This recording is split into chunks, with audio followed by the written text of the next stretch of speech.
గుంటూరు మండలం తురకపాలెం గ్రామంలో ఒక ఒక 2-3 వారాల నుంచి సుమారుగా ఒక 30-40 మంది వరకు చనిపోయినట్టు పత్రికల్లో, మీడియా ద్వారా, టీవీల్లో రకరకాలుగా వెలుగులోకి వచ్చింది. ఇది పత్తిపాడు నియోజకవర్గ పరిధిలోని గుంటూరు పశ్చిమ రెవెన్యూ మండలంలో ఈ గ్రామం ఉంది. అందులో కూడా ఆ గ్రామంలో సుమారు 2500 నుంచి 3000 జనాభా ఉంటారు. కరెక్ట్గా ఈ చనిపోయిన ప్రాంతం అంతా కూడా పూర్తిగా ఎస్సీ కాలనీ పరిధిలో ఉంది.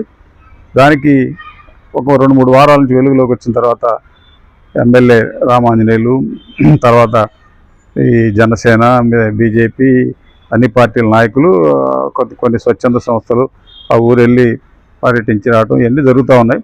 తర్వాత స్థానిక శాసనసభ్యుడు రామాంజనేయులు, స్థానిక ఎంపీ, కేంద్ర మంత్రి పెమ్మసాని, రాష్ట్ర వైద్య ఆరోగ్య శాఖ మంత్రి సత్యకుమార్ యాదవ్ వీళ్ళందరూ ఆ గ్రామంలో పర్యటించారు. అధికారుల బృందం, డిఎంహెచ్ఓ, వైద్య ఆరోగ్య శాఖ ఇదంతా కూడా యుద్ధ ప్రాతిపదిక మీద ఇప్పుడు పరుగులు తీశారు.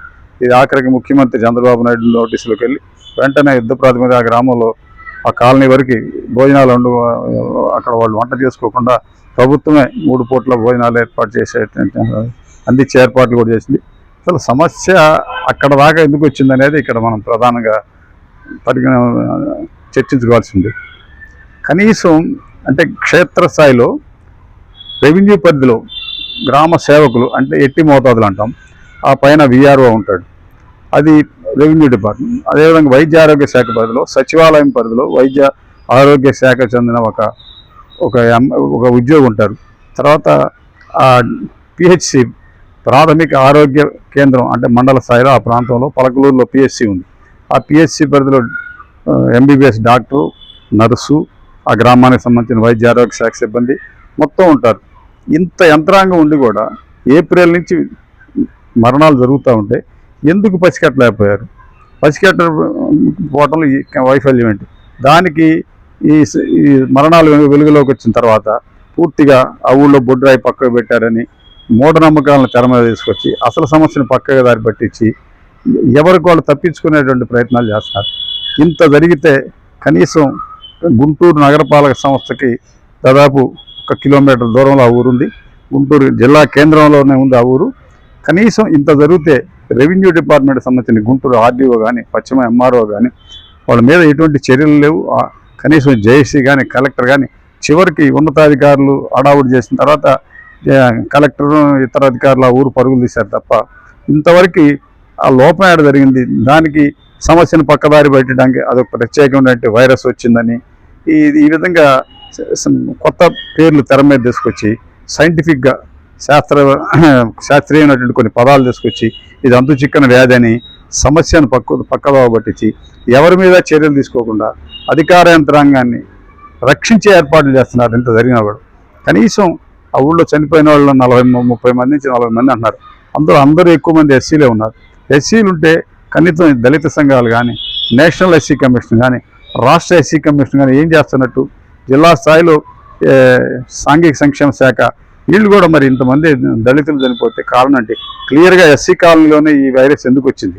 ఇటువంటి వాటి మీద సమస్యను లోతుగా అధ్యయనం చేసి దోషుల మీద చర్యలు తీసుకొని మరలా ఇటువంటి పునరావృతం కాకుండా జాగ్రత్తగా ఉండాల్సినటువంటి అవసరం ఉంది.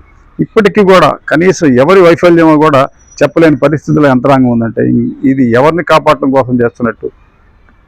కరెక్ట్గా గుంటూరు జిల్లా కేంద్రంలో ఉన్నటువంటి ఈ ఊళ్ళోనే వైద్య ఆరోగ్య పరిస్థితి ఈ విధంగా ఉంటే ఇక అసలు జిల్లాలో ఈ అంటువ్యాధులు ఇటువంటి పరిస్థితి ఎట్టుంటుందో మనం ఒకసారిగా ఆలోచించుకోవచ్చు.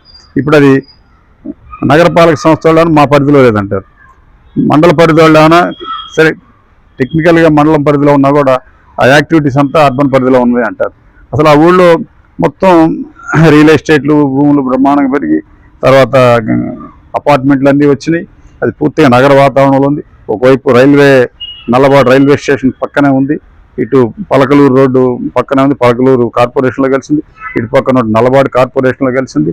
ఇంత చుట్టూత కార్పొరేషన్లో కలిసిన ఆ ఊరు మండలంలో ఉందని నగరపాలక సంస్థ అధికారులు తప్పించుకోవటం. ఇప్పుడు చివరిలో శాసనసభ్యుడు ఇప్పుడు అడావుడి చేస్తున్నాడు. 3 నెలల నుంచి పదే ఆ ఊళ్ళో పర్యటించినప్పుడు కానీ మిగతా వాళ్ళ ద్వారా కానీ సమాచారం తెలుసుకొని వాళ్ళని కాపాడాల్సిన అవసరం ఉంది కదా. ఎన్నిళ్ళు ఇప్పుడు రోజు ఆ ఊళ్ళో తిరిగి శాసనసభ్యుడు రామాంజనేయులు కూడా ఆయన ఐఏఎస్ ఆఫీసర్గా చేశాడు, ఈ జిల్లా కలెక్టర్గా ఉన్నాడు, ఆ ప్రాంతం అంతా ఆయనకి తెలుసు. మరి ఎందుకు వైఫల్యం, ఎవరి వైఫల్యం కూడా ఇంతవరకు దాన్ని పరిశీలించి ఒకళ్ళిద్దరి మీద చర్యలు తీసుకోకపోతే అసలు ఇటువంటి పునరావృతం అయినప్పుడు ఎవరిని మనం కాపాడాల్సినటువంటి అవసరం ఎందుకు కాపాడాలా? 40 మంది చనిపోతే ఇప్పుడు అధికార పార్టీ కూటమి నేతలు దీన్ని సమస్య పట్టించడానికి జగన్ మద్యం తాగి ఇవన్నీ చనిపోయారంటారు. అసలు గవర్నమెంట్ పోయి అనాలైంది. జగన్ మద్యం తాగి అంటే జగన్ మద్యం ఇప్పుడు కూడా అమ్ముతున్నప్పుడు ఈ ఎక్సైజ్ శాఖ అధికారులు, కూటమి నేతలు, అధికార యంత్రాంగం ఏం చేస్తుంది? జగన్ మద్యం ఇప్పుడు కూడా అమ్ముతున్నారా?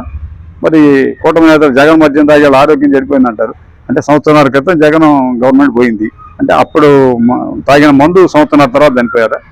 పొంతన లేని సమాధానాలు చెప్పి మనం ప్రభుత్వం పరంగా కూటమి ప్రభుత్వాన్ని జరిగిన లోపాలను మనం గుర్తించి దాన్ని రెక్టిఫై చేయాల్సినటువంటి కూటమి నేతలు కానీ, ప్రజాప్రతినిధులు కానీ తమ లోపాలను కప్పిపుచ్చుకునే విధంగా సమస్యను జగన్ మీద తోయడానికి ప్రయత్నం చేస్తున్నారు తప్ప జగన్ మద్యం తాగితే ఆ ఒక్క ఊళ్ళోనే ఎందుకు చనిపోతారు?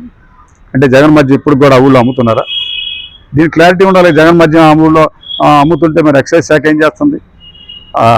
ఆ ప్రాంతంలో బ్రాందీ షాపులో జగన్ మద్యం అమ్ముతుంటే జగన్ మద్యానికి పర్మిషన్ లేదు కదా, ఎందుకు ఎక్సైజ్ శాఖ చర్యలు తీసుకోలేదు? ఇటువంటి అన్నీ కూడా అంతులేని చిక్కని సమస్యలని ఈ అధికార పార్టీ నేతలే దాన్ని వెలుగులో తెస్తున్నారు. జగన్ మద్యం తాగి వీళ్ళందరూ చనిపోయారని స్థానిక శాసనసభ్యుడు కానీ కూటమి నేతలు కొత్త నినాదాన్ని తెర మీద తీసుకొచ్చి అబాస్పాలు అవుతున్నారు తప్ప పొరపాటు జరిగింది, తెలుసుకోలేకపోయాం, దాన్ని రెక్టిఫై చేసుకోవడం ఎట్లా? క్షేత్రస్థాయిలో ఎవడు ఇంటింటికి దిగాల్సినటువంటి సచివాలయం, వైద్య ఆరోగ్య శాఖ ఎంప్లాయీ ఏం చేస్తున్నారు? ఇప్పుడు అదేమంటే అక్కడ ఉన్నటువంటి ఎండిఓ, ఇతర పంచాయతీరాజ్ సిబ్బంది ఏమంటున్నారు? అది వైరస్ వలన వచ్చింది, తాగునీరు సమస్య కాదు కదా అన్నారు. నిన్న సోషల్ మీడియాలో వచ్చింది. వర్షానికి వచ్చినటువంటి నీటిని పంపింగ్ ద్వారా తాగునీరుగా పైపుల ద్వారా సప్లై చేయటం వల్ల ఇది వచ్చిందని నిన్న సోషల్ మీడియాలో వచ్చింది. పక్కనే ఉన్న కొండలు ఉన్నాయి, పలకలూరు కొండలు, ఆ కొండల ప్రాంతాల్లో వచ్చినటువంటి వర్షపు నీటిని డైరెక్ట్గా పంపింగ్ ద్వారా, క్వారీలో వచ్చిన నీటిని పంపింగ్ ద్వారా ఇది వచ్చిందని ఇప్పుడు చెబుతున్నారు. వీటన్నిటికీ పొంతం లేని సమాధానాల మీద ఇవన్నీ కరెక్ట్గా కావాలంటే రాష్ట్ర ప్రభుత్వం ఒక నిష్పక్షపాతంగా ఉన్న ఒక ఐఏఎస్ అధికారిని ఎంక్వైరీ చేసి ఇమీడియట్లీగా 24 అవర్స్లో రిపోర్ట్ వచ్చే విధంగా ఆదేశాలు ఇచ్చి లోపం ఎవరిలో ఉండదో వాళ్ళ మీద చర్యలు తీసుకుంటే తప్ప ఇటువంటి పునరావృతం కాకుండా ఉండవు. జరిగిన నష్టపరిహారం వాళ్ళు అందరూ చనిపోయిన వాళ్ళంతా కూడా 30 నుంచి 50 సంవత్సరాల లోపు ఎస్సీలు చనిపోయారు. దానికి జాతీయ ఎస్సీ కమిషన్ ద్వారా కానీ, రాష్ట్ర ఎస్సీ కమిషన్ ద్వారా కానీ వాళ్ళకి ఏదైనా కాంపెన్సేషన్ ఇచ్చే ఏర్పాట్లు చేయాలి తప్ప ఇవన్నీ జగన్ పద్దులో వేసి మా వైఫల్యాలన్నీ జగన్ పద్దులోనూ ఈ వైఫల్యం మాది కాదని చెప్పి తప్పించుకునేటువంటి ఏర్పాట్లు చేయడం అనేది సమంజసం కాదు. ఇప్పుడు ఇది కూటమి ప్రభుత్వానికి మంచి పేరు కాదు. లోపాలు జరిగినప్పుడు ఎవరి కారణం గుర్తించి చర్యలు తీసుకోకపోతే మాత్రం ఇటువంటి మరల పునరావృతం అయ్యే అవకాశాలు ఉన్నాయి. ఇది కూటమి పాలనకు సంబంధించిన సమాచారం.